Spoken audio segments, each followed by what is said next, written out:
Antara momen yang saya masih ingat waktu SPM dulu lah. Waktu SPM lagi saya dah start tolong parent kat kedai. Jadi waktu orang semua tengah ulun study, saya kena bangun pagi apa semua. Jadi hati tu rasa berat juga sebab fikir SPM kan. Time tu masih tak faham lagi lah macam mana kerjaya kat sini. Tapi alhamdulillah lah, semuanya okey lah perancangannya.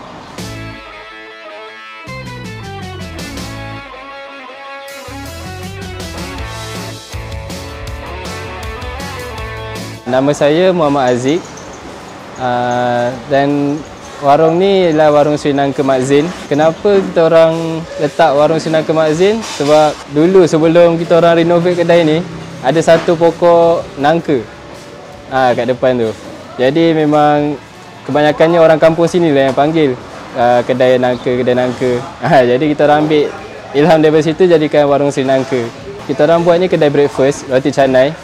Ada roti canai dan nasi lemak lah. Roti canai ni boleh katakan warisan lah sebab daripada arwah atuk dulu. Kira resepi dari arwah atuk, lepas tu ayah sambung je lah. Ayah sambung, kuah pula memang resepi mak lah. Warung ni daripada tahun 2001 lagi. Jadi ayah memang berkampung dekat sini. Lepas tu ayah start niaga waktu tu kecil je, memang dalam beberapa meja. Sehari pun nasi lemak dalam 10 bungkus macam tu je.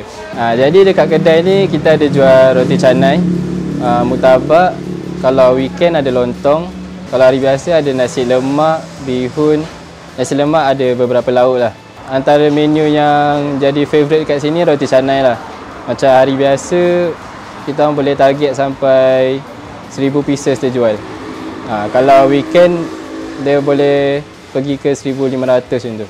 Roti canai kat sini menjadi tarikan salah satunya sebab roti dia lembut lah. Dia garing dekat luar dan lembut kat dalam. Kita orang serve panas-panas.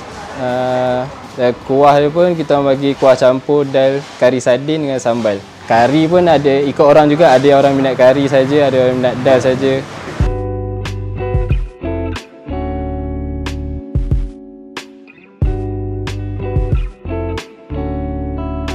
Setakat saya datang selama 2 kali, makanan sangat berpuas hati, berpatutan dengan harga.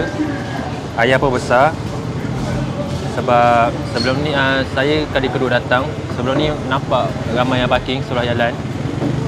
Tu yang baru berkesempatan nak datang. Waktu awal-awal mula dulu, tukang tebal seorang je, ayah lah. Sekarang kalau untuk weekday 3 orang tukang tebal. Dan weekend kita orang tambah seorang lagi. Jadi 4 orang tukang tebal untuk cover demand yang ada lah. So kita orang buka daripada 5.30 pagi sampai 10.30 pagi. Tapi selalu kalau roti canai dia ikut hari juga. Kadang ada hari yang 9 lebih dah habis, kadang 10 lebih. Dia ikut pada order lah. Tahun 2001 tu ayah masih buat seorang lah. Tapi lepas beberapa tahun dapat sambutan okey. Jadi saya pun daripada sekolah menengah dah start masuk dalam bidang ni lah. Saya tolong ambil order apa semua. Jadi lepas saya sambung belajar degree semua, baru saya start manage kedai dan jadi penebal lah. So dulu waktu mula-mula nak try tebal tu memang kekok lah. Tebal koyak. Tapi kena biasakan lah, ayah guide apa semua. So lama-lama okey lah, boleh ganti. Lama-lama insyaAllah ayah boleh rehat lah.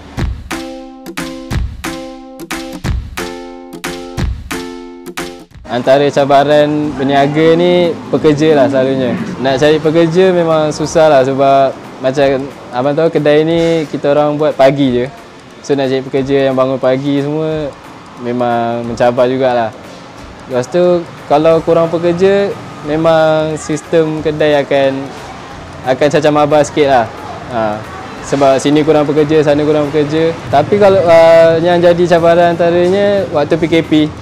Jadi kita orang buat bungkus je, tak boleh makan waktu lockdown. Jadi pekerja pakai pun tak banyak. Maknanya waktu PKP akan ada pekerja yang cari kerja lain. So lepas saja dari PKP tu, kita kena pulun cari pekerja lah. Itu pun makan masa juga. Dulu waktu pekerja masih belum ramai, demand makin banyak masuk. Kita orang tengok bahagian mana yang buat buat servis tu jadi slow lah. Contoh kalau bahagian roti, kita orang tambah penebar. Kalau bahagian ambil order, kita orang tambah ambil order.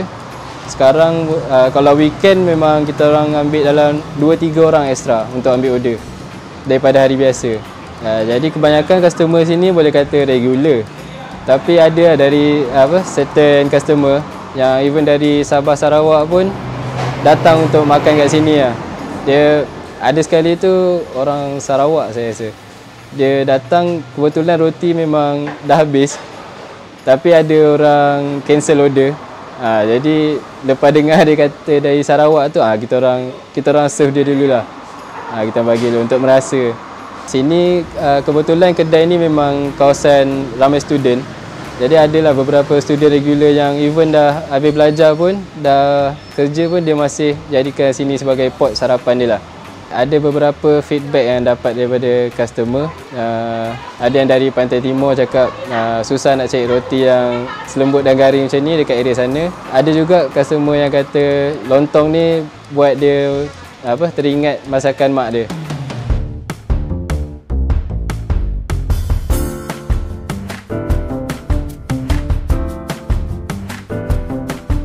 Jadi harapan saya untuk kedai ni supaya dapat buka cawangan lah akan datang untuk besarkan lagi kedai supaya parent dapat rehat lah.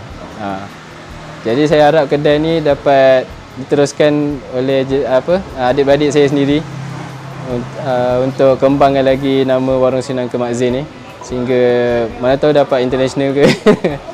Okay, pada siapa yang menonton video ni, saya jemput untuk datanglah cuba sendiri roti kami. Kami buka daripada hari Selasa hingga Ahad, tutup hari Isnin saja.